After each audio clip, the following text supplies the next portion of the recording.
నమస్తే, ఇవాంటి వార్తలకి స్వాగతం. హైదరాబాద్లోని మల్కాజ్గిరి జ్యోతి నగర్లో తెలంగాణ రాష్ట్ర క్రైస్తవుల కళాకారుల ఐక్య వేదిక ఆవిర్భావ సభను నిర్వహించడం జరిగింది. ఈ కార్యక్రమంలో క్రైస్తవ కళాకారులు ఒగ్గు కథలు, ధూమ్ధామ్ క్రైస్తవ నృత్యాలు చేశారు. ఈ కార్యక్రమంలో భాగంగా ఇమ్మానియల్ గాస్పల్ క్రీస్తు కళా బృందం, అలాగే గొంగలి సునీల్ బృందం, వరంగల్ ధూమ్ధామ్ బృందం, ఇంకా అనేకమైన బృందాలు పాల్గొనడం జరిగింది. క్రైస్తవ నాయకులు, ఎన్సీసీ రాష్ట్ర అధ్యక్షులు సంజయ్ ఆనంద్, ప్రధాన కార్యదర్శి బక్క ఏలియా, తెలంగాణ రాష్ట్ర పొలిటికల్ అధ్యక్షులు కాశీ సతీష్ మరియు క్రైస్తవ నాయకులు పెద్దలు పాల్గొని అభినందించడం జరిగింది.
కౌన్సిల్ తెలంగాణ రాష్ట్ర అధ్యక్షుడు పొలిటికల్ విభాగం.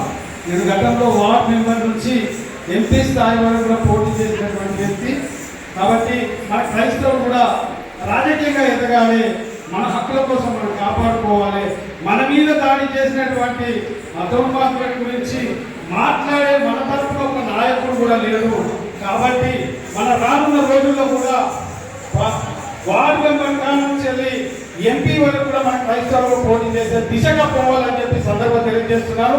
మీరు చూస్తున్నారు, రాష్ట్రంలో కూడా మరి అనేక దాడులు జరుగుతున్నాయి, మన మీద దాడులు జరుగుతున్నాయి, మనల్ని చంపుతున్నారు.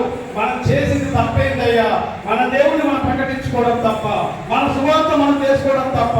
ఈ రకంగా మన మీద దాడులు చేస్తే మాట్లాడడానికి ఒక ఎమ్మెల్యే లేడు, ఒక మంత్రి లేడు, ఒక వార్డు మెంబర్ కూడా లేదు. కాబట్టి మనం రాజకీయంలో కూడా ముందుకు పోవాలి.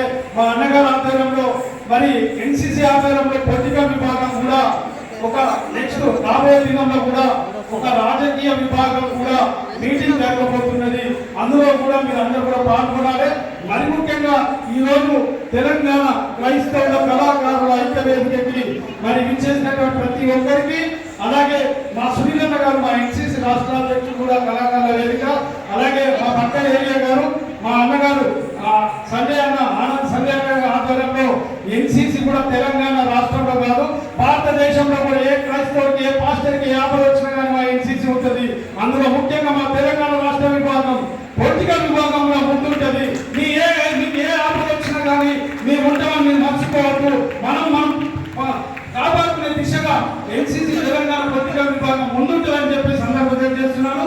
మరి వచ్చినటువంటి కళాకారులకి సందడే చేస్తున్నటువంటి కళాకారులు అందరికీ ప్రత్యేకమైన ఎన్సీసీ తరఫున వందనాలు తెలియజేస్తున్నాను.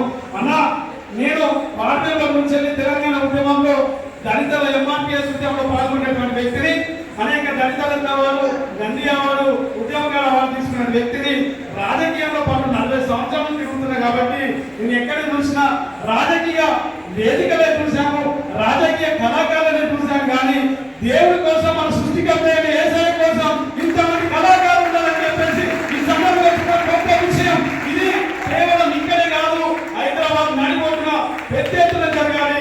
దానికి ముఖ్యమంత్రులు రావాలి, మంత్రులు రావాలి, ఎమ్మెల్యేలు రావాలి. అలానే కాదు, మన కళాకారులు కూడా ప్రపంచ స్థాయిలో సువార్త ప్రకటించాలి. ఈ కళాకారులు అనేది తెలంగాణకి అంకితం కాకుండా తెలంగాణ ఈ కళాకారులు ఉన్నారు. ఈ తెలంగాణ కళాకారులు ప్రపంచ వ్యాప్తంగా కూడా ఒక్కు కళలాగా పోవాలి, సువార్త కళగా పోవాలి. దీనికి సహాయ శక్తితో మా ఎన్సీసీ ఎప్పటికీ ఉంటుందని మీకు అందరికీ తెలియజేస్తున్నారు. ఇంకో విషయం ఏమనగా, అన్నగారు చాలా యాక్టివ్గా యాక్టివ్గా పాటలు పాడుతుంటే మాకు కూడా డ్యాన్స్ చేయాలని చూస్తున్నాం. కానీ వీళ్ళందరూ కళాకారులు అందరూ డ్యాన్స్ చేస్తుంటే స్టేజ్ సరిపోవట్లేదు, స్టేజ్ ఎక్కడ ఇరిగిపోతుందని భయపడుతున్నాం. నెక్స్ట్ టైం కూడా పెద్ద ఎత్తున ఏదైతే పెద్ద ఎత్తున ఉన్నటువంటి స్టేజ్ను ఒక 100 మంది ఉండే స్టేజ్ను తీసుకొని ఈ కళాకారుల మళ్ళొకసారి కూడా మా ఎన్సీసీ ఆధ్వర్యంలో చేస్తున్న